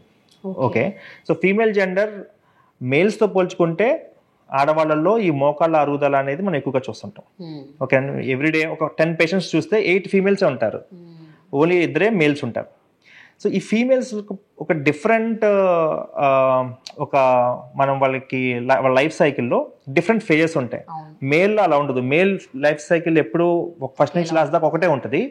ఫీమేల్స్లో మీరు చూడండి, ఫస్ట్ మినార్కి, దాని తర్వాత ప్రెగ్నెన్సీ, దాని తర్వాత లాక్టేషన్, ఓకేనండి, దాని తర్వాత మెనోపాస్, 4 ఉంటాయి. ఈ 4గిట్లోనూ వాళ్ళ లైఫ్లో ఈ హార్మోనల్ ఇంబ్యాలెన్సెస్ అటు ఇటు అందరికీ డిఫరెంట్గా మారుతూ ఉంటుంది. ఈ ఈస్ట్రోజన్ ప్రొజెస్ట్రాన్ ఈ హార్మోనల్ ఇంబ్యాలెన్సెస్లో ఎక్కువగా ఎఫెక్ట్ అయ్యేది బోన్స్, జాయింట్స్, మజిల్స్ ఎక్కువగా. సో దానివల్ల వాళ్ళకి కొంచెం ఎర్లీగా ఆస్టియోఆర్థరైటిస్ వచ్చే అవకాశం ఉంటుంది. అండ్ డ్యూరింగ్ దీస్ ఫేజెస్లో కూడా ఏంటంటే వీళ్ళకి calcium also plays very important role. యాక్చువల్గా మేల్స్కి కాల్షియంతో పెద్ద ప్రాబ్లం ఉండదు. ఫీమేల్స్లో ఏంటంటే పర్ డే ఫర్ ఎగ్జాంపుల్ మనకి ఒక 500 milligrams ఆఫ్ కాల్షియం కావాలి అనుకుంటే ప్రెగ్నెన్సీ టైంలో 1500 milligrams కావాల్సి ఉంటుంది. లాక్టేషన్ టైంలో 2000 milligrams కావాల్సి ఉంటుంది. సడన్గా పెరుగుతుంది. కానీ మనము అంత ఇండియాలో చూసుకుంటే because of lack of awareness and all అంత కాల్షియం మనము తీసుకోలేరు through diet and all. Tablets ఇచ్చినప్పుడు ట్యాబ్లెట్స్ తీసుకోలేరు, అంత అవేర్నెస్ లేదు. దానివల్ల ఏమవుతుందంటే ఈ గ్రోయింగ్ బేబీకి కాల్షియం కావాల్సిందే. సో మదర్ దగ్గర నుంచి కాల్షియం అంతా లాగేసుకుని సో బేబీ కోసం తీసుకెళ్తారు అనమాట. సో దానివల్ల కొంచెం ఎఫెక్ట్స్ ఇట్లా డిఫరెంట్ రీజన్స్ వల్ల ఈ ఫీమేల్స్కి ఎక్కువ ఈ ఆర్థరైటిస్ ఉంటుంది. అండ్ కొంచెం త్వరగా కూడా మనం చూస్తుంటాం. అండ్ ఇంకోటి ఏంటంటే ఫీమేల్స్కి మేల్స్కి డిఫరెన్స్ ఈ మజిల్స్ అరౌండ్ ద థై. ఫీమేల్స్కి ఈ మజిల్స్ అరౌండ్ ద థైలో మీరు చూసుకుంటే ఈ మజిల్స్ అరౌండ్ ద థై జనరల్గా లైక్ షాక్ అబ్జార్బర్స్. మన బాడీ వెయిట్ 90% ఆఫ్ ద వెయిట్ని ఈ మజిల్సే తీసుకుంటాయి like shock absorbers. 10% of the weight knee joint మీద పడుతుంది. మేల్స్కి ఈ మజిల్స్ చాలా స్ట్రాంగ్గా ఉంటాయి. మీరు చూడండి మేల్స్కి అంతా మజిల్ ఉంటుంది, ఇక్కడ ఫ్యాట్ ఉండదు. ఫీమేల్స్కి ఏంటంటే మజిల్ కన్నా ఫ్యాట్ ఎక్కువగా ఉంటుంది. ఫ్యాట్ ఊరికి అలంకారానికి తప్ప అదేమి వెయిట్ ఏం తీసుకోదు. So muscle important. So fat ఎక్కువ మజిల్ తక్కువ ఉండటం వల్ల 90% ఆఫ్ ద వెయిట్ ఫీమేల్స్కి ఈ మజిల్స్ తీసుకో, 70% ఎంతో తీసుకుంటే. సో రిమైనింగ్ వెయిట్ అంతా కూడా నీ జాయింట్ మీద ఎక్కువ పడుతూ ఉంటుంది. మేల్స్కి ఏమో నీ జాయింట్ మీద తక్కువ ప్రెషర్ పడుతుంది. సో దానివల్ల కూడా ఫీమేల్స్కి త్వరగా ఆర్థరైటిస్ వచ్చే అవకాశం ఉంటుంది. సో ఈ రీజన్ వల్ల కూడా వచ్చే అవకాశం ఉంటుంది. అండ్ దాంతోపాటు డిఫరెంట్ డిసీజెస్ అండి. ఇప్పుడు ఈ హార్మోనల్ డయాబెటీస్ కానీ లేకపోతే కిడ్నీకి సంబంధించిన సమస్యలు కానీ అవి పెరుగుతున్నాయి. దానివల్ల కూడా ఈ ఎర్లీగా ఆస్టియోఆర్థరైటిస్ రావటం, some genetics, these are the many reasons. So we are seeing early osteoarthritis nowadays. Do you suggest any preventive mechanisms? అంటే ఇప్పుడు ఆర్థరైటిస్ కొన్ని జెనెటిక్గా కొన్ని ఉండొచ్చు, కొన్ని మీరు అన్నట్టు age related, but the other related things like lifestyle, obesity, and then the various, అంటే మీరు అన్నారు విమెన్లో చాలా చాలా మెనోపాజ్, పెరిమెనోపాజ్, మెనార్కీ, ఇవన్నీ చాలా చాలా ఉంటాయి. ఈ టైంలో you need to really take that amount of calcium. చాలా మందికి అవేర్నెస్ లేదు. సో ప్రివెంటివ్ మెజర్స్ ఏంటండి to not get to this stage? So prevention చాలా మంది అడుగుతుంటారు. అంటే మనకి ఓల్డ్ పేషెంట్స్ తీసుకొచ్చేదంతా కూడా యంగ్ డాటర్స్. సో మా మదర్ కి ఇట్లాగా అయిపోయింది సార్ ఏమన్నా, ఇప్పుడు మా మదర్ అందరూ ఏమనుకుంటారంటే మదర్స్ కి ఉన్న ప్రాబ్లమ్స్ డాటర్స్ కూడా వస్తుంది అనుకుంటుంటారు. అన్ని అంతే అనుకుంటారు, అంటే వంశపారంపరంగా వస్తాయి అనుకుంటారు. బట్ నేను ఎంతకన్నట్టు ఈ రుమటైడ్ ఆర్థరైటిస్ ఇట్లాంటివి అయితే, ఇన్ఫ్లమేటరీ డిసీజెస్ అయితే మోస్ట్లీ అట్లాగా మనకి జెనెటికల్ గా వచ్చే అవకాశం ఉంటుంది. కానీ రెగ్యులర్ గా అరిగిపోయే ఏవైతే ఉంటాయో వయసు రీతి వచ్చేది అంత అదేమి అంత హెరిడిటరీ అయితే కాదు. First 20 years is called growing అండి. మనం ఏజ్ పెరిగినంత కూడా మనం 30-40 బర్త్డే చేసుకున్నాం, we are not growing actually. First 20 years, 18 to 20 years is growing. After 20 years is called ageing. అక్కడ నుంచి సో ఫస్ట్ 20 years మనం చాలా స్ట్రాంగ్గా ఉంటాం. మన బాడీ అయినా స్ట్రాంగ్ అవుతుంది, బోన్స్ అయినా కానీ ఫస్ట్ 20 years లోనే స్ట్రాంగ్ అవుతాయి. అక్కడ నుంచి ఎవ్రీ ఇయర్ దాని స్ట్రెంత్ తగ్గిపోతూనే ఉంటుంది. ఓకే అండి, 1.5 to 2% of the bone strength every year తగ్గిపోతూనే ఉంటుంది. మనం ఏం చేయాల్సిన అవసరం లేదు, బికాస్ మనం ఏజ్ అయిపోతుంది ఇంకా, ఏజింగ్ కాబట్టి. సో ఈ ఫస్ట్ 20 years లో కనుక మనము మజిల్స్ ని బోన్స్ ని ఎంత స్ట్రాంగ్ చేసుకోవాలనుకుంటే అంత స్ట్రాంగ్ చేసుకోవచ్చు బోన్స్ ని. సో స్ట్రాంగ్ చేసుకోవాలి అనుకుంటే ఆ ఫస్ట్ 20 years లో వెరీ గుడ్ న్యూట్రిషియస్ ఫుడ్ ఉండాలి. ఓకే, చిల్డ్రన్ కి good calcium rich food along with good vitamin D ఉండాలి. దాంతోపాటు సెడెంటరీ లైఫ్ స్టైల్ అస్సలు ఉండకూడదు. బోన్స్ స్ట్రాంగ్ గా ఉండాలి అంటే ఓన్లీ ఒకటే ఉంది, ఏంటంటే ఎక్కువ దానికి పని చెప్పడం. కూర్చుని ఉంటే బోన్స్ స్ట్రాంగ్ ఉండవు, అవి చాలా వీక్ అయిపోతాయి. సో ఫస్ట్ 20 years లో కనుక మనము పిల్లల్ని ఇంట్లో కూర్చుని ఈ వీడియో గేమ్స్కి అలవాటు చేయడం కానీ సెడెంటరీ లైఫ్ స్టైల్ కనుక అలవాటు చేస్తే బోన్స్ అనేది మనం ఎంత ఫుడ్ తిన్నా ఏం చేసినా కానీ స్ట్రాంగ్ అవ్వవు. నువ్వు బయటకు వెళ్ళి బాగా ఆడుకుంటేనే బోన్స్ అనేవి స్ట్రాంగ్ అవుతాయి. దాని మీద బాగా ప్రెషర్ పడాలి, అప్పుడే బోన్స్ స్ట్రాంగ్ అవుతాయి. సో ఫస్ట్ 20 years కనుక మనం చేసేస్తే బాగా మంచి స్ట్రాంగ్ అవుతాయి, స్లోగా మనకి ఈ ప్రాబ్లమ్స్ అయితే రావు. సో ఫస్టే కనుక వీక్ అయిపోతే కనుక మనం చేయలేము. ఒకసారి 20 years దాటిన తర్వాత it is very difficult to prevent all those things. As a doctor in so many years of your practice, I just want to know in how many years of your practice you've understood that ఇది చాలా important, we need to talk about this అని మీకు ఎప్పుడు అనిపించింది? You were an orthopedician. Yes, orthopedician. నేను treat చేసే patients for knee pain అనుకుంటే per day ఒక 20 patients చూస్తుంటే, బీయింగ్ అన్ ఆర్థోపెడిక్ సర్జన్ మేము చేసేది, మేము నేర్చుకునేదంతా కూడా సర్జరీ ఎలా చేయాలి, మనకంతా కూడా ఎలా ట్రైన్ అవ్వాలి, సర్జరీ దాని మీద ఎక్కడికి వెళ్ళి యూఎస్ వెళ్ళి నేర్చుకోవాలా, జర్మనీకి వెళ్ళి నేర్చుకోవాలా, టెక్నిక్ ఎట్లా నేర్చుకోవాలి, దాని మీదే వెళ్తుంది. సో బట్ 10 మందిలో ఒక్కరికే ఆ సర్జరీ అవసరం అవుతుంది. రిమైనింగ్ 9 patientsకి we are just writing painkillers and sending the patients. So అట్లాంటప్పుడు సో ఇదే ట్రీట్మెంట్ ఎవ్రీవేర్, అంటే ఇండియాలో అయితే మేము ట్రైన్ అయిన దగ్గర అయితే ఎక్కడైనా సరే అట్లాగే చేస్తున్నారు. So we are also following the same thing. But US and యూకేలో ఏం చేస్తున్నారు అనేది ఒకసారి నేను గమనిస్తే, వాళ్ళు they are doing entirely different in this way. So pain అక్కడ తగ్గిస్తున్నారు కానీ without surgery they are doing that. So without medicines and how they are treating the core root cause ఎట్లా ట్రీట్ చేస్తున్నారని ఐడెంటిఫై చేసినప్పుడు, then I thought like just 2 to 3 years back I got this idea of why can't we implement the same thing in India. So but కాకపోతే ఏంటంటే ఇక్కడ proper awareness లేదు ఇండియాలో, still there is no proper awareness. ఇక్కడ ఏంటంటే ఇండియాలో so quality of treatment is not same everywhere. But మీరు foreign కంట్రీస్లో ఒక అడ్వాంటేజ్ ఏంటంటే, ఒక డాక్టర్ బయటకు వచ్చాడు అంటే డాక్టర్స్ అందరికీ కూడా ఒక డిగ్రీ ఉన్న వాళ్ళకి సేమ్ క్వాలిటీ ఆఫ్ స్కిల్ కానీ ట్రీట్మెంట్ కానీ ఉంటుంది, వాళ్ళ డిగ్రీస్ కానీ అలాంటప్పుడే బయటకు వస్తారు. ఇండియాలో డాక్టర్కి మొత్తం స్కిల్ మారిపోతూ ఉంటుంది, వాళ్ళ the way they look in to the patient మారిపోతుంది, అన్నీ మారిపోతాయి అనమాట. సో ఇక్కడ ఇట్ ఈస్ వెరీ డిఫికల్ట్. ఇక్కడ ఫర్ ఎగ్జాంపుల్ మనం ఒక ట్రీట్మెంట్ చేస్తున్నామంటే ద సేమ్ కాపీ ట్రీట్మెంట్ ఎక్కడో స్టార్ట్ అవుతుంది, బట్ అది సేమ్ క్వాలిటీలో ఉండదు. దానివల్ల ఏమవుతుందంటే ఇట్స్ బ్లాడ్ ప్రాపగాండా అయిపోతుంది, అది పని చేయదు ఇది పని చేయదు అని. Even knee replacement is also wonderful surgery. అసలు చాలా మంది నడవలేకుండా వచ్చిన వాళ్ళు నీ రీప్లేస్మెంట్ చేసిన తర్వాత అసలు ఇట్స్ చాలా బాగా నడుస్తారు, చాలా సాటిస్ఫాక్షన్ ఉంటుంది. కాకపోతే అదే నీ రీప్లేస్మెంట్ ప్రాపర్ టెక్నిక్తో చేయకుండా ఎక్కడైనా చేసేసారనుకోండి, అది ఫెయిల్ అవుతుందా? వాళ్ళు దగ్గరగా ఒక 100 people చెప్తారు అసలు ఈ సర్జరీ చేయించుకోవద్దు, అసలు ఇది వేస్ట్, దీనివల్ల నరకం అనిపిస్తున్నాం, మా కాళ్ళు పోయింది, బెడ్ మీద పడుకున్నారు, అట్లాంటి కూడా ఉంటాయి అనమాట. సో ప్రాపర్గా చేయకపోతే కనుక బ్యాడ్ వస్తుంది. So what is your experience అండి ఈ 3-4 ఏళ్లలో మీరు ఒక డాక్టర్గా మీరు తెలుసుకుంది ఏంటి? మీ అండర్స్టాండింగ్, మీ రియలైజేషన్స్ ఆర్ మీ అనాలిసిస్ ఏంటి? ముందు చెప్పినట్టు ఈ ఇంజెక్షన్స్ అనేవి, ఈ పిఆర్పి ఇంజెక్షన్స్ లాంటివి ఎప్పటి నుంచో ఇస్తున్నారు. మేము ఎంబీబీఎస్లో ఉన్నప్పటి నుంచి కూడా doctors used to give, but we didn't see any proper results. So మేమేమనుకున్నామంటే పెద్ద పని చేయవు, ఇది పెద్ద వేస్ట్ అనుకునేవాళ్ళం. బట్ ఎప్పుడైతే అక్కడ మనం చూసి ఈ ప్రాపర్ ప్రోటోకాల్లో మీకు చెప్పినట్టు ఫస్ట్ పెయిన్ని ఎట్లా తగ్గిస్తాం, దాని తర్వాత ఈ డిఫరెంట్ ప్రోటోకాల్ చేసినప్పటి నుంచి కూడా results are amazing. 90 to 95% of the patients are happy till now. But 5% of the patients ఉంటారు, రకరకాల రీజన్స్ ఉంటాయి. అవి కొన్నిసార్లు పనిచేసి ఇక్కడ మనం ఇస్తున్నది సెకండ్ దాంట్లో గ్రోత్ ఫ్యాక్టర్స్ మనం ఏదో ఫ్యాక్టరీలో తయారు చేసింది కాదండి, ఎవరి బాడీలో ఉన్న సెల్స్ని మనం సపరేట్ చేస్తాం. The quality is different from patient to patient. చాలా ఫ్యాక్టర్స్ మన కంట్రోల్లో ఉండవు. మేము చేయగలిగింది ఏంటి, ప్రాపర్ పేషెంట్ని ఐడెంటిఫై చేయటం, ఎక్కడ ఇవ్వాలో స్కాన్లో చూసుకుంటే ఎగ్జాక్ట్గా అక్కడ ఇవ్వటం, అంతవరకే మా పని. కానీ ఆ లోపల క్వాలిటీ ఆఫ్ గ్రోత్ ఫ్యాక్టర్స్ని I can't control. So these kind of factors ఉంటాయి. ఇవన్నీ మనము యాక్చువల్గా పేషెంట్కి చెప్పిన అసలు వాళ్ళకి అర్థం కాదు. కొంతమందికి పని చేయలేదంటే but 90 to 95% of the patients are happy అంటే definitely so we don't go back. Because 95% fail అవుతుందంటే మేము చేయం. కానీ 90% of the patients are happy ఉన్నారు, and that too it's not a very big, it's not surgery, it's okay, small procedure, ఎవరికైనా చేయొచ్చు. So it can prevent major surgery అనుకున్నప్పుడు డెఫినెట్గా ఇంకా ముందు అయితే ఇంప్రూవ్ అవుతుంది. కానీ బట్ రిజల్ట్స్ ఆర్ అమేజింగ్ అంటే. ఇప్పుడు సినిమాలు ఒక ఎగ్జాంపుల్, సినిమాల విషయానికి వస్తే if it's big director, big producer, big banner, big actor అంటే మనం కనీసం అసలు ఆ స్టోరీ ఏంటి అని తెలుసుకోకుండా ఫస్ట్ మార్నింగ్ షోకి వెళ్ళిపోతాం. మిగతా సినిమాలకి మనం we think should we go or not అని. సో అలాగే ఇప్పుడు ఆర్థోపెడిక్స్ డిపార్ట్మెంట్లో మన రాష్ట్రాల్లో కానీ మన దేశంలో కానీ కొంతమంది పేర్లు ఉన్నాయి. The very renowned, well known people. మనం అసలు గుడ్డిగా నమ్మి వెళ్ళిపోతాం వాళ్ళ దగ్గరికి. We just trust and go.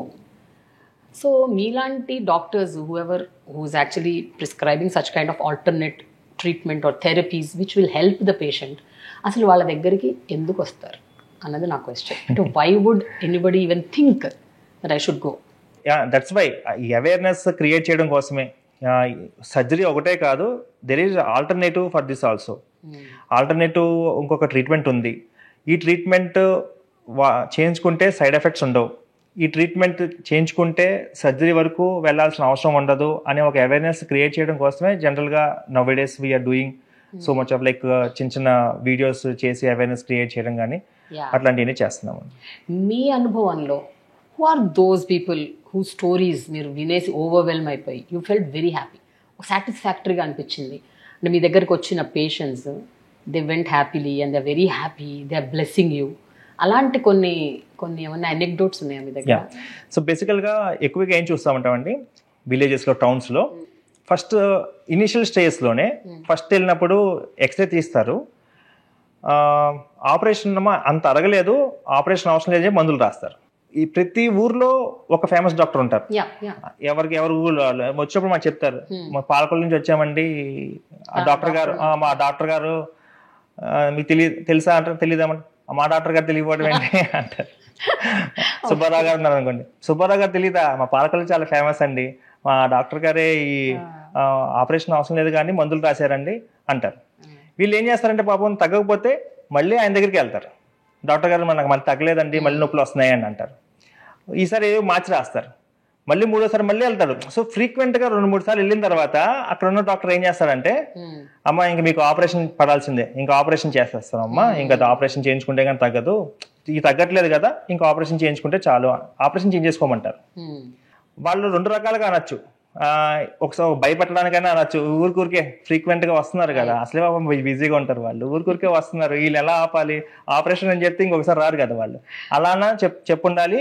లేకపోతే ఓకే ఈ ట్రీట్మెంట్ తోటి, ఈ పెయిన్ కిల్లర్స్ తోటి తగ్గకపోతే next option is only surgery అని కూడా అనుకోవచ్చు వాళ్ళు. సో దే మైట్ వాళ్ళు తెలియకపోవచ్చు కదండి ఆల్టర్నేటివ్. ఇప్పుడు మనకు తెలియని ట్రీట్మెంట్స్ చాలా ఉంటాయి. Other side of the coin ఎవరు ప్రాక్టీస్లో వాళ్ళు ఆ పాలకుల్లోనే ఇంకా ఎక్కడో చేసుకుంటూ ఉంటారు. వాళ్ళకి అసలు యూఎస్లో ఏం జరుగుతుంది, యూకేలో ఏం జరుగుతుంది వాళ్ళకి ఇంట్రెస్ట్ ఉండకపోవచ్చు. కరెక్ట్. సో ఇది తగ్గలేదు కాబట్టి ఇది తగ్గకపోతే నెక్స్ట్ ఆప్షన్ సర్జరీ అని కూడా చెప్పచ్చు. అలాంటప్పుడే ఇలాంటి చూసి వస్తుంటారు. So 99% most of the experts అయితే కనుక సర్జరీ అవసరం ఉంటేనే చెప్తారు. 1% ఆఫ్ ద పేషెంట్స్ ఇట్లాగా నేను కొంచెం ఎక్స్రే చూసినప్పుడే దీనికి ఆపరేషన్ చెప్పారమ్మా, నిజం చెప్పండమ్మా, జనరల్గా చెప్పరు, మీరు ఊరికే చెప్తున్నారు ఆపరేషన్ చెప్పట్లేదమ్మా అంటే, లేదు సార్ చెప్పారు సార్ ఆపరేషన్. లేదమ్మా డాక్టర్ గారు మీ ప్రిస్క్రిప్షన్లో రాస్తేనే నేను నమ్ముతాను అంటే ఊరికే పేషెంట్స్ కూడా అట్లాగే ఉంటారు. మన దగ్గర ఇక్కడికి వచ్చిన తర్వాత కొంచెం ఏదో ఇంప్రెస్ చేద్దామని అసలు చూడండి నాకు ఆపరేషన్ చెప్పేశారని కూడా చెప్తారు. కానీ కొంతమందికి even I have seen even మన పెద్ద పెద్ద కార్పొరేట్ హాస్పిటల్స్ ఇన్ హైదరాబాద్ కూడా, so because of different pressures on them, so they have to do surgery అన్నప్పుడు కూడా సర్జరీ అవసరం లేకపోయినా కానీ సర్జరీ చేస్తున్నారు టార్గెట్స్ రీచ్ అవ్వడం కోసం రకరకాల రీజన్స్. అట్లాంటి కొంతమంది పేషెంట్స్ వీక్లీ 2 or 3 పేషెంట్స్ వచ్చినప్పుడు యాక్చువల్గా I feel very happy. Surgery అన్నప్పుడు మళ్ళీ నేను సర్జరీ చెప్పినప్పుడు నాకు పెద్ద ఆనందం ఏముండదు, కానీ వాళ్ళు సర్జరీ చెప్పినప్పుడు నాకు ఇక్కడ రాగానే ఓహో దీనికి సర్జరీ అవసరం లేదు, so actually I'm saving 1 knee joint అనుకున్నప్పుడు ఐ ఫెల్ట్ వెరీ హ్యాపీ అనమాట. So I feel happy. So almost every week ఒక 2 to 3 పేషెంట్స్ ఆ టైప్లో వస్తుంటారు. నేను గంగవ్వ గురించి మాత్రం విన్నానండి. గంగవ్వ సక్సెస్ స్టోరీ, ఆమె అన్ని చోట్ల వెళ్ళి చెప్పేస్తోంది అందరికీ. So what is Gangavva story అండి అసలు మీ నుంచి విందామని అసలు యాక్చువల్గా? సో గంగవ్వ యాక్చువల్గా నీ పెయిన్స్తో వచ్చినప్పుడు మీరు చూస్తే ఆవిడకి నీస్ బెండ్ అయి ఉంటాయి కొంచెం. అవును. నేను అడిగాను అంటే జనరల్గా నీస్ బెండ్ అయి ఉంటే వంకర వస్తే డిఫార్మిటీ అంటారు, గ్రేడ్ 4. బెండ్ అయిపోతే ఇంకా సర్జరీకి వెళ్ళటమే ఇంపార్టెంట్. కాకపోతే సో ఆవిడ ఆల్రెడీ ఇంతకుముందు 2-3 డాక్టర్స్ చూపించుకున్నారు. సో బీయింగ్ ఏ సెలబ్రిటీ ఆవిడ పెద్ద పెద్ద హాస్పిటల్కి చూపించుకుంటే they suggested surgery for her. But ఆవిడ ససేమేరా నాకు సర్జరీ అయితే వద్దు, నేను సర్జరీ చేయించుకోను, షీఈస్ వెరీ స్కేర్డ్ ఆఫ్ ఇంజెక్షన్కే ఆవిడ భయపడుతుంది, సర్జరీ వద్దని చెప్పేసి ఐ థింక్ ఒక ట్రైల్ లాగా వచ్చినట్టున్నారు. నేను చూసినప్పుడైతే ఈవెన్ ఆవిడ వస్తున్నప్పుడు ఇది గ్రేడ్ 4 అనుకున్నాను. కాకపోతే ఆవిడ ఏం చెప్తుందంటే నాకు చిన్నప్పటి నుంచే నాకు అట్లాగే ఉన్నాయండి, కొంచెం వంకరగా, నాకు ఇప్పుడే అయింది కాదు అని చెప్పారు. ఆవిడ స్కాన్ చేసి చూసిన తర్వాత మటుకు అంత పెద్ద డ్యామేజ్ అయితే ఏమీ లేదు. సో లేదు కాబట్టి so we went through this non surgical treatment, radio frequency ablation plus 2 sittings of growth factors. So but యాక్చువల్గా కొంచెం టెన్షన్గా ఉండేది ఆవిడ చేసేటప్పటికి, ఎందుకంటే అందరికీ చేయడం వేరు, ఆవిడ ఒక కొంచెం సెలబ్రిటీ కదా, మరి పని చేస్తుందో లేదో, తెలియని వాళ్ళకి చేసినా పర్లేదు, కానీ ఇప్పుడు ఆవిడకి పని చేయలేదు అనుకోండి, మళ్ళీ పని చేయలేదు అని మళ్ళీ చాలా మంది చెప్తారు కదా. సో ఆ టెన్షన్లో but she was very happy. దాని తర్వాత చాలా సార్లు ఆవిడ వచ్చి she thanked me. So that is a different issue. ఇప్పుడు ఎట్లా ఉంది? How is her condition? She is very good. వస్తుంటది. అండ్ ఇప్పుడు డాన్సెస్ కూడా వేస్తుంది, షూటింగ్స్ అవన్నీ కూడా ఇప్పుడు మనం చేసిన తర్వాత దగ్గర నుంచి ఇప్పుడు ఆవిడ కొంచెం మూవీస్ లో కూడా యాక్ట్ చేస్తున్నారు ఇప్పుడు. On an average in a day మీరు అన్నారు కదా, ఒక 10 మందిని అయితే నేను చూస్తాను. ఈ 10 మందిలో 90% ఆర్ పెయిన్ మేనేజ్మెంట్. అంటే దే డోంట్ నీడ్ సర్జరీ. నేను ఇంకొకటి అండి, ఇట్లాంటి పేషెంట్స్ ప్రతి డాక్టర్ దగ్గర ఉంటారు. ఓకేనండి. సో మనకి ఇప్పుడు ఏంటంటే ఇప్పుడు ఇక్కడ ట్రైనింగ్ అంతా కూడా సర్జరీ మీద కాబట్టి if that patient needs surgery అనుకుంటేనే కాన్సన్ట్రేట్ చేస్తున్నారు. అదర్ పేషెంట్స్ కి అంతా ఒకటే ట్రీట్మెంట్, ఇంకా దాని గురించి వేరే ఆలోచన లేదు. ఇక్కడ పెయిన్ మేనేజ్మెంట్ అని పక్కన పెడితే so we are treating every patient. So what I feel they are treating only 5% of the patients, I'm treating every patient, balance అందరినీ కూడా. సో వాళ్ళని ట్రీట్ చేస్తున్నాం, సో వీళ్ళని కూడా ట్రీట్ చేస్తున్నాం అని చెప్తాను. సో మీరు బోత్ పెయిన్ మేనేజ్మెంట్ లో ఉన్నారు as well as సర్జరీలో కూడా ఉన్నారు? I do every day I do surgery. First case I do one knee replacement or any arthroscopy, then we'll come to the clinic and we'll do all these non surgical treatments. ఇప్పుడు ఈ non surgical treatments కోసం మీ దగ్గరకు వచ్చిన వాళ్ళు అందరూ mostly 50 above ఉంటారండి? ఎవరు 30-40 age లో లేరా? ఇప్పుడు దాకా మనం మాట్లాడుకుంటుంది ఓన్లీ ఒక ప్రాబ్లం గురించి. There are thousands of problems in orthopaedics. Like ఇప్పుడు ఈవెన్ 25-30 years పేషెంట్స్ కూడా నీ పెయిన్తో వస్తారు, షోల్డర్ పెయిన్తో వస్తారు, రకరకాల పెయిన్స్ వస్తారు. వాళ్ళకు ఉండే ప్రాబ్లమ్స్ వాళ్ళకు ఉంటాయి డిఫరెంట్గా. సో వాళ్ళకి ఏంటంటే ఫర్ ఎగ్జాంపుల్ షోల్డర్, ఏదో క్రికెట్ ఆడుతున్నప్పుడు బౌలింగ్ వేస్తారు, షోల్డర్ పెయిన్ వస్తుంది. సో వాళ్ళకి అది క్రానిక్ పెయిన్ అయిపోతుంది, ఆ పెయిన్ తగ్గదు. ఇక్కడ కూడా చూడండి ఒక కాన్సెప్ట్, మన వాళ్ళకి ఫర్ ఎగ్జాంపుల్ లోపల లిగమెంట్ టెండాన్స్ ఉంటాయి, కఫ్ అంటారు, అవి ఫస్ట్ మొత్తం కంప్లీట్గా చిరిగిపోదండి, చిన్నగా చిరుగుతుంది, అప్పుడు పెయిన్ వస్తూ ఉంటుంది. అక్కడ ట్రీట్ చేయరు మనం ఇక్కడ. మన ఊరికి ఇండియా ఏదో తప్పు చేస్తుంటాం, కానీ మనకేంటంటే పెయిన్ వస్తుంది అనుకోండి, పెయిన్ కిల్లర్ ఇస్తారు అంతే, మళ్ళీ రెస్ట్ తీసుకోమంటారు, ఎక్సర్సైజ్ చేయమంటారు. బట్ 6 weeks తర్వాత కూడా స్టిల్ అది కంటిన్యూ అవుతున్నా కానీ ప్రాపర్గా ట్రీట్ చేయరు. అది ఏమవుతుందంటే, బట్ మనం we have to use our shoulder కదా డైలీ. కొన్ని మంత్స్కి ఇయర్స్కి ఏమవుతుందంటే ఆ చిన్న చిరిగింది పెద్దదయ్యి, అప్పుడు బాగా సివియర్గా ఉన్నప్పుడు వెళ్తే ఎంఆర్ఐ స్కాన్ తీస్తే అది సర్జరీ చేయాల్సి వస్తుంది. సో ఫస్ట్లోనే ఐడెంటిఫై చేస్తారు కానీ సర్జరీ దాకా దాన్ని లాగుతారు. మనం ఏం చేస్తామంటే ఇనీషియల్గానే 6 weeksలో, ఎప్పుడైనా సరే 6 weeksలో ఏ ఇంజురీ అయినా హీల్ అయిపోవాలి. మన బాడీ 6 weeksలో హీల్ చేసేస్తుంది. 6 weeksలో చేయట్లేదు అంటే ఇంకా అది చేయనట్టే, అంటే ఇంకా దాని తరం కాదు. Some doctor has to intervene. First 6 weeks doctor intervene చేయాల్సిన అవసరం లేదు. మనం ఐడెంటిఫై చేసి రెస్ట్ ఇమ్మంటాం, సరిపోతుంది. సో 6 weeks తర్వాత కూడా తగ్గకపోతే మనం ఏం చేస్తామంటే వీళ్ళు identify that small problem through scan. Identify చేసి ఎగ్జాక్ట్గా అక్కడికి స్కాన్ ద్వారా will send these growth factors, this healing cells, so that will heal. అది హీల్ అయిపోతుంది కదా, పెయిన్ తగ్గిపోతుంది, we can avoid surgery. So in that way sports injuries అంటామండి. In that way special conditions, some special conditions, so ever different కదా. Sports, they are called sports injuries. Not only నీలో కూడా చాలా ఉంటాయి, and all orthopaedic problems, even spine also I do spine surgeries also. We do spine injections చేస్తుంటాం, రకరకాల treatments అంటే different treatments. Not like ఈ injections అంటే పెయిన్ కిల్లర్ ఇంజెక్షన్స్ కాదండి, they are all advanced techniques and treatments. Generally ఇవన్నీ కూడా musculoskeletal guided. అంటే ఇప్పుడు ఎంఆర్ఐ స్కాన్ తీసిన తర్వాత ఒక మజిల్లో టేర్ ఉందని ఐడెంటిఫై చేస్తారు, కానీ కరెక్ట్గా మజిల్ దగ్గరికి వెళ్ళి అక్కడ ఇది ఇవ్వటం అనేది ఎట్లా ఇవ్వాలనేది తెలియదు. ఇంకా అది అంతా మనం ట్రైన్ అవ్వాలి, బికాజ్ అండర్ ఆ స్కాన్ అది అంతా ఎలా చేయాలి, దాన్ని ఎట్లా ఐడెంటిఫై చేయాలి, దాని గైడెన్స్లో మన నీళ్ళు ఎలా వెళ్ళాలి అంతా ఒక ట్రైనింగ్. ఆ ట్రైనింగ్ ఇండియాలో ఇంకా ప్రాపర్గా లేదు, very few are doing that. So ప్రతి orthopedic surgeon they can't use that. So వాళ్ళు ఇంకా ఓన్లీ సర్జరీస్లోనే ఉన్నారు. ఈ ఎర్లీగా వచ్చే వాళ్ళ పేషెంట్స్ని ఓన్లీ పెయిన్ కిల్లర్స్ రాస్తున్నారు కాబట్టి రాస్తున్నారు తప్ప ఈ విధంగా అడ్వాన్స్డ్గా అయితే చేయట్లేదు. ఇది ఒక స్పెషలైజేషన్ అన్నారు కదా, ఈ స్పెషలైజేషన్ని పోస్ట్ ఎంబీబీఎస్ ఒక పీజీ స్పెషలైజేషన్గా చేయాలా, లేకపోతే ఆర్థోపెడిక్ స్పెషలిస్ట్లు మాత్రమే ఈ ట్రైనింగ్? సో ఆర్థోపెడిక్స్ చేయొచ్చు, at the same time anaesthesiologist కూడా. Anaesthesiologist they are very well trained in this musculoskeletal ultrasound. ఈ మస్కులోస్కెలిటల్ వాళ్ళు డిఫరెంట్ పర్పస్ లో యూజ్ చేస్తూ ఉంటారు. వాళ్ళు బ్లాక్స్ ఇవ్వడానికి, నర్వ్స్ బ్లాక్ చేయడానికి, ఆ మత్తు ఇప్పుడు కిందకి మనకి ఆపరేషన్ చేయాలి అనుకుంటే పైన దానికి సంబంధించిన నరాన్ని వాళ్ళు స్కాన్ ద్వారా వెళ్ళి బ్లాక్ చేస్తారు. So they are very well versed with this musculoskeletal. So వాళ్ళకి మినిమం ట్రైనింగ్ చాలు మజిల్స్ ఇవన్నీ కూడా ఇవ్వడానికి. అందుకనే యూఎస్లో ఏం చేస్తారంటే సర్జరీస్ వరకు, బికాజ్ ఎవరికి వాళ్ళు బిజీగా ఉంటారు, సర్జరీస్ వరకు సర్జన్స్ చేస్తారు. ఇట్లా చేయాలి అనుకున్నప్పుడు they refer particular either radiologist దగ్గరికైనా రిఫర్ చేస్తారు, లేదా anaesthesiologist who is trained in refer చేస్తారు. సో చేసి వీళ్ళకి పర్టికులర్గా ఇది ప్రాబ్లం ఉంది, సో అక్కడికి మీరు టార్గెటెడ్గా ఇది ఇవ్వండి అని చెప్పేసి వాళ్ళు చెప్తే వీళ్ళు చేస్తారు. అలా రిజల్ట్స్ వస్తాయి. మళ్ళీ again the patient will come back to the surgeon again.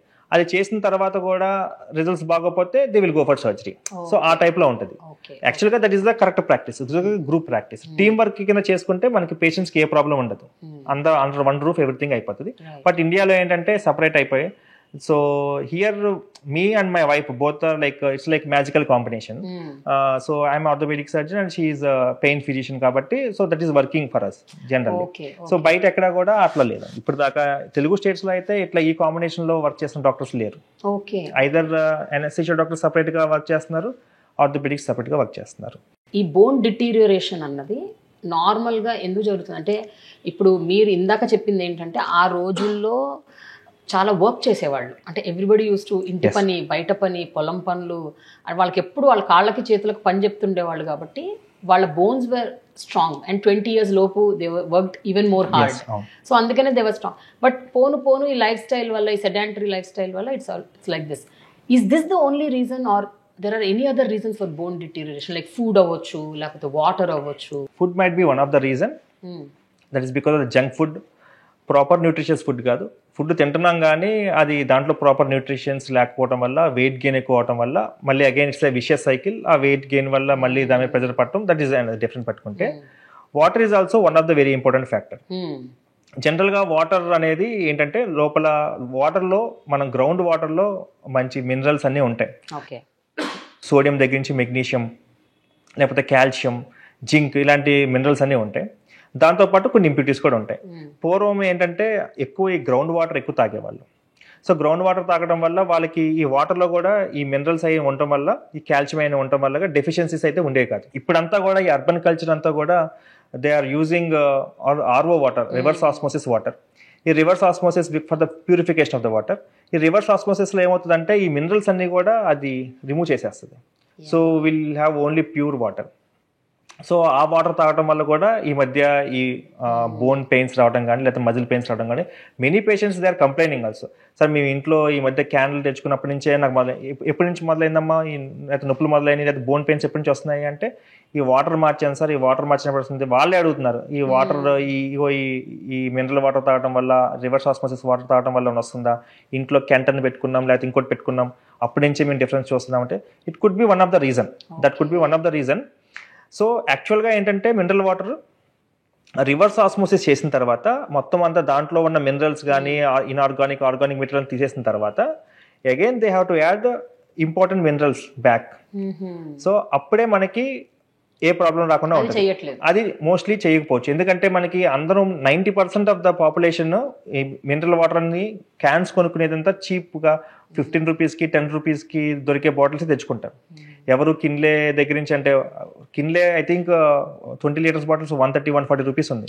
So each bottle అంత ఎఫర్ట్ చేసే వాళ్ళు తక్కువ మంది, 90% ఇవే వాడతారు. కాబట్టి నాకు తెలిసి వాళ్ళు రివర్స్ ఆస్మోసిస్ చేసేసి ప్యూరిఫైడ్ వాటర్ ఇస్తున్నారు తప్ప మళ్ళీ మినరల్స్ బ్యాక్ యాడ్ చేయట్లేదు. యాడ్ చేస్తే వాళ్ళకి కాస్ట్ ఎక్కువైపోతుంది. సో దానివల్ల మేబీ క్రానిక్ 1 day 2 days తాగితే ఏం కాదు, బట్ ఇయర్స్ టుగెదర్ అదే వాటర్ తాగడం వల్ల ఏమవుతుందంటే మేబీ ఈ బోన్స్ మీద ఎఫెక్ట్ పడి ఉండొచ్చు. మీరు ఎంత సీరియస్ ప్రొఫెషనల్ డాక్టర్, మీలో కొంచెం ఒక హ్యూమర్ కూడా ఉంది, ఒక హ్యూమర్ యాంగిల్. మన ఈ మధ్య మీద ఒక ఇన్స్టాగ్రామ్ రీల్ చూసాను about vitamin D. So I think you should be doing more of this. అంటే మీరు ఇప్పుడు చేసే ఏ వర్క్ అయితే ఉందో దాన్ని ఇలా కొంచెం లైటర్ వేన్లో మీరు జనాల్లో అవేర్నెస్ క్రియేట్ చేస్తే ఇంకా బాగుంటుందని నాకు అనిపించింది అది చూశాక. హ్యూమరస్ వేలోనే చెప్తేనే యాక్చువల్గా ఇప్పుడు వెళ్ళే విధంగా ఉంది. ఎందుకంటే every one knows about the surgery, so no one has awareness. ఎవరికి కూడా ఈ కొత్తగా వచ్చిన ఈ పద్ధతులు ఎవరికి కూడా ఇంకా తెలియదు. సో బేసికల్గా విటమిన్ డి చాలా మందికి చాలా మిస్కన్సెప్షన్స్ ఉన్నాయి. Vitamin D most of the patients మన దగ్గరికి వచ్చేది రెగ్యులర్గా యంగ్ పేషెంట్స్ పర్టికులర్గా ఈ బాడీ పెయిన్స్తో వస్తారు.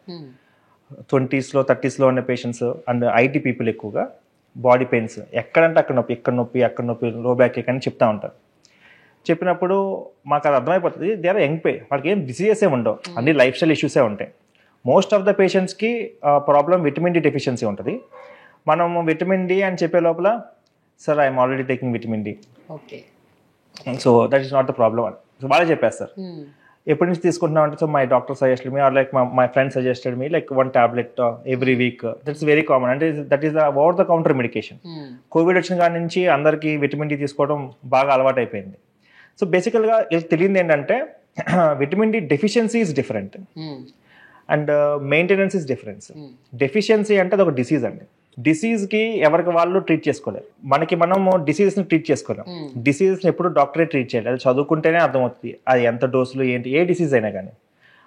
మనం ట్రీట్ చేసుకునే అన్ని చాలా simple things. For example stress headache ఉంది. అది స్ట్రెస్ హెడేక్ని మనకేం డాక్టర్ దగ్గరికి వెళ్ళాల్సిన అవసరం లేదు. జనరల్గా హెడేక్ రాగానే ఫస్ట్ కాఫీ తాగడం, పడుకోవటమో లేకపోతే ఏదో సూదింగ్ మ్యూజిక్ అంటే అందరూ చేస్తారు. తగ్గిపోతే వెళ్ళని గుడ్, తగ్గకపోతే అప్పుడు వెళ్తారు.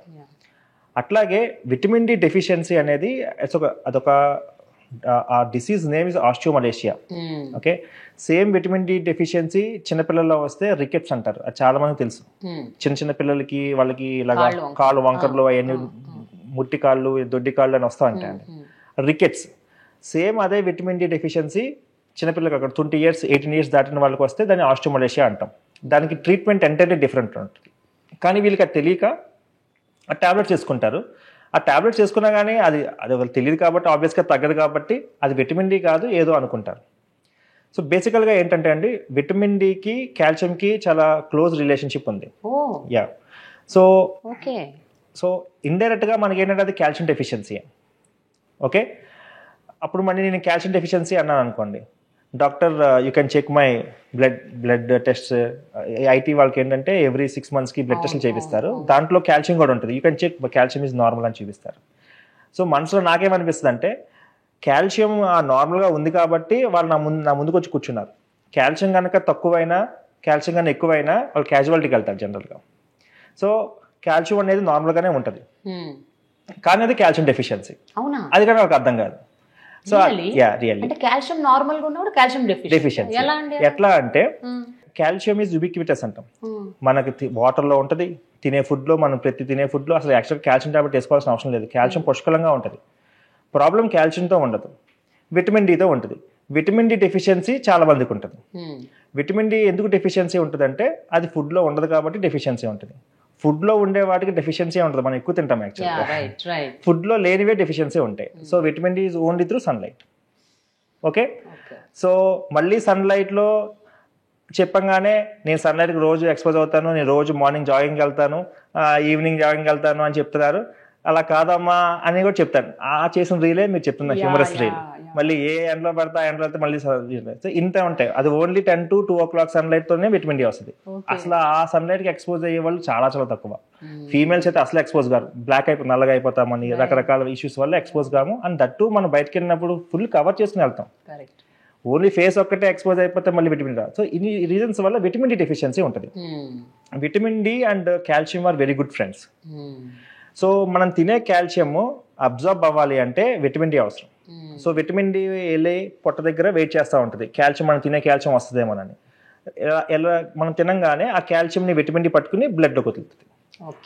ఎప్పుడైతే విటమిన్ డి లేదో మనం తినే కాల్షియం అబ్జర్బ్ కాదు, అది బయటకు వచ్చేస్తుంది. అప్పుడు ఏమవుతుంది, ఇన్కమ్ లేదు కదా బ్లడ్లోకి. కాల్షియం ఇన్కమ్ లేకపోతే ఏమవుతుంది, వెంటనే ఒక నోటిఫికేషన్ వెళ్తుంది బ్రెయిన్కి. సో కాల్షియం లెవెల్స్ తక్కువైపోతున్నాయి బ్లడ్లో, కాల్షియం లెవెల్స్ తక్కువ అవుతున్నాయి అనగానే, సో కాల్షియం లెవెల్స్ తక్కువైతే డేంజర్, మనం పడిపోతాం. అందుకని ఏం చేస్తుందంటే బ్రెయిన్ కొన్ని హార్మోన్స్ రిలీజ్ చేసి ఒక మెకానిజం ద్వారా ఈ మజిల్స్లోంచి బోన్స్లోంచి కాల్షియంని బయట తీసుకొస్తుంది బ్లడ్లోకి. సో ఆబ్వియస్గా blood level of calcium maintain అవుతూనే ఉంటుంది. కానీ ఆ కాల్షియం ఎక్కడి నుంచి వచ్చింది, మనం తినే ఫుడ్లోంచి రావట్లేదు, ఈ మజిల్స్లోంచి, ఫస్ట్ బోన్స్లోంచి లీచింగ్ అంటాం, బయటకు వస్తూ ఉంటుంది. అందుకని మజిల్ పెయిన్స్ వస్తూ ఉంటాయి. మన బ్లడ్లో నార్మలే ఉంటుంది కాల్షియం, అందుకని మనం బ్లడ్ టెస్ట్ చేస్తే నార్మలే ఉంటుంది. కానీ కాల్షియం డెఫిషియన్సీ అనగానే లేదు నాకు కాల్షియం బాగానే ఉంది, అది కాదు అంటారు. సో పెద్దదానికి ఒక కౌంటర్ వేస్తారనమాట. విటమిన్ డి అనగానే no I'm taking vitamin D tablets, అది కాదు, కాల్షియం తక్కువ కాదు, వాళ్ళకి అర్థం కాదు. సో ఇంత చెప్తే తప్ప వాళ్ళు కన్విన్స్ కారు జనరల్గా. సో ఈ డెఫిషియన్సీ ఉన్నప్పుడు, విటమిన్ డి డెఫిషియన్సీ ఉన్నప్పుడు వాళ్ళు వేసుకునే రెగ్యులర్ టాబ్లెట్స్ సరిపోవు, ఆ డోసెస్ సరిపోవు. So we have to give high doses of vitamin D, దానివల్ల ఇంజెక్షన్స్ చేస్తాం. సో అది మన డాక్టర్ దగ్గరికి వస్తే మనం ఐడెంటిఫై చేసి ఆ ఇంజెక్షన్స్ చేస్తాం. దాంతోపాటు కంపల్సరీగా అప్పుడు కాల్షియం టాబ్లెట్స్ తీసుకోవాలి. సో మనం ఇచ్చిన విటమిన్ డి వెళ్ళి ఈ టమ్మీ దగ్గర వెయిట్ చేస్తూ ఉంటుంది. అప్పుడు మనం టాబ్లెట్ వేసుకుంటే ఆ కాల్షియం ఇన్కమ్ లోపలికి వెళ్ళిన తప్ప అప్పుడు మజిల్స్ నుంచి బోన్స్ నుంచి కాల్షియం బయట రావడం ఆగితే అప్పుడు పెయిన్స్ తగ్గుతాయి. So that is the permanent treatment. అంతే తప్ప అంత స్టోరీ ఉంది. మళ్ళీ ఊరికే పెయిన్ కిల్లర్లు వేసుకుంటే pains తగ్గవు.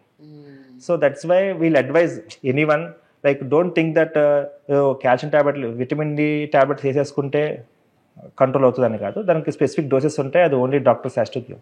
Okay, other then that vitamin D అంటే you have to every day కొంచెం డెఫినెట్లీ సి మెయింటెనెన్స్. ఒక్కసారి మనకి నార్మల్ లెవెల్కి వచ్చేసిన తర్వాత we have to maintain the vitamin D. So ఆ మెయింటైన్ చేయడం కోసం ఏం చేస్తామంటే generally we suggest, for example normal రేంజ్లో ఉంటే కనుక ఎవ్రీ ఇయర్ ఒక 3 months కంటిన్యూస్గా విటమిన్ డి వేసుకోవచ్చు. అదే అలానే ఓకే. ఇప్పుడు గవర్నమెంట్ ఏం చేస్తుందంటే fortification of the food. So ఇప్పుడు ఇది పాండమిక్ అయిపోయింది విటమిన్ డి డెఫిషియన్సీ అనేది.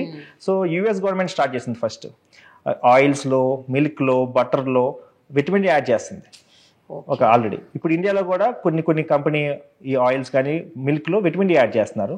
సో ఆటోమేటిక్గా సో దట్ అట్లీస్ట్ ఎంతో కొంత విటమిన్ డి ఈ పీపుల్కి వస్తుందండి, ఫుడ్లో వస్తుంది. But that's very interesting thing అండి. Nobody knows this. మీరు చెప్పారు, నాకే తెలియదు విటమిన్ డికి కాల్షియంకి ఇంత అవినాభావ సంబంధం ఉందని. So calcium is also an integral part. You need to. So అందరూ కాల్షియం అంటే కాల్షియం ఊరికే కాల్షియం టాబ్లెట్స్ వేసుకుంటే అయిపోతుంది అనుకుంటారు. కాల్షియం టాబ్లెట్స్ వేసుకోవాల్సిన అవసరం లేదు, ఫుడ్ లో ఉంటుంది. కానీ ఆ కాల్షియం యూటిలైజ్ అవ్వాలంటే విటమిన్ డి కావాలి. విటమిన్ డి డెఫిషియన్సీ ఉంటుంది, కాల్షియం డెఫిషియన్సీ అసలు మనకు ఉండదు. ఫైనలీ డాక్టర్, ఇప్పుడు నేను అన్నాను ఇంట్రొడక్షన్లోనే, ఇది ఒక అవేర్నెస్ క్రియేట్ చేయడం కోసం చేస్తాను. Because it's lot of misconceptions. చాలామందికి ఇంకా అనుమానాలు, ఒక కన్ఫ్యూజన్, అసలు ఏది రైట్ ఏది రాంగ్ అన్నది తెలియదు. ఎవరి దగ్గరికి వెళ్ళాలన్నా కూడా నాలెడ్జ్ లేదు. సో ఇలాంటి ఒక కన్ఫ్యూజన్లో ఉన్న వీళ్ళందరికీ మీరు నట్షల్ చెప్పాలంటే ఏం చెప్తారు? అంటే అబౌట్ ద నీస్ పెయిన్ వస్తే అసలు what needs to be done? ఒక 50 సంవత్సరాలు 55 సంవత్సరాలు పైబడిన వాళ్ళు, ఈ మోకాళ్ళ అరుగుదల ఉన్న వాళ్ళు ఒక డాక్టర్ దగ్గరికి వెళ్ళి మోకాళ్ళ నొప్పులు బాగా వస్తున్నాయని చెప్పినప్పుడు ఒక ప్రాపర్ ఎక్స్పర్ట్ దగ్గరికి, ఒక ఆర్థోపెడిక్ డాక్టర్ దగ్గరికి వెళ్ళినప్పుడు ఆ డాక్టర్ గారు అమ్మ మీకు ఆపరేషన్ అవసరం అని చెప్పారు. మళ్ళీ ఇంకొక డాక్టర్ దగ్గరికి వెళ్ళారు, సెకండ్ ఒపీనియన్కి వెళ్ళారు. ఆ డాక్టర్ గారు కూడా ఆపరేషన్ అవసరం అని చెప్పారు. మళ్ళీ మూడో డాక్టర్ దగ్గరికి వెళ్తే ఆయన ఆపరేషన్ అవసరం లేదు, ఇదేదో వేరే ట్రీట్మెంట్తో కనుక నేను చేసేస్తానంటే కనుక ఒకసారి అయితే ఈ హ్యావ్ టు నన్ను ఒకసారి కన్సల్ట్ చేయాలి. డెఫినెట్గా అంటే మీరు ఆలోచించాలి. ఇద్దరు డాక్టర్స్ ఆపరేషన్ చెప్పి మూడో డాక్టర్ ఏదో ఆపరేషన్ లేకుండా చేస్తానంటే డెఫినెట్గా you have to think about it. అలాంటి వాళ్ళు ఒకసారి కన్సిడర్ చేయాలి, ఒకసారి నన్ను కన్సల్ట్ చేయాలి. అట్లా కాకుండా ఒక డాక్టర్ ఫస్ట్ ఆపరేషన్ అవసరం లేదని చెప్పి తగ్గకపోతే మళ్ళీ వేరే ట్యాబ్లెట్స్ రాసి, లేకపోతే మళ్ళీ మూడోసారి వచ్చినప్పుడు ఇప్పుడు ఈ ట్యాబ్లెట్స్తో తగ్గట్లేదు కాబట్టి ఆపరేషన్ అని చెప్పారు అనుకోండి. సో అప్పుడు కూడా మీరు ఒకసారి థింక్ చేయాలి. ఈ 2 పద్ధతుల్లో కనుక ఎవరికైనా ఇబ్బందులు ఉంటే కనుక కన్సల్ట్ చేస్తే జెన్యూన్గా అసలు ఎవరికి ఏది చేయాలి, ఇది నిజంగానే ఆపరేషన్ చేయాలా లేకపోతే ఆపరేషన్ లేకుండా మనకి వేరే ఏదైనా పద్ధతుల ద్వారా వాళ్ళు తగ్గించచ్చా, ఆపరేషన్ ఎట్లా అవాయిడ్ చేయాలి అనేది అయితే మనం చెప్పచ్చు అండి. Okay, thank you so much doctor. It was very very awakening అనమాట. నాకైతే చాలా I understood totally and I hope ఇది చూస్తున్న వాళ్ళు కూడా దీని గురించి కొంచెం అవగాహన పెంచుకుంటే బెటర్ అనిపిస్తుంది. Thank you so much doctor. Thanks for your time. Thank you very much.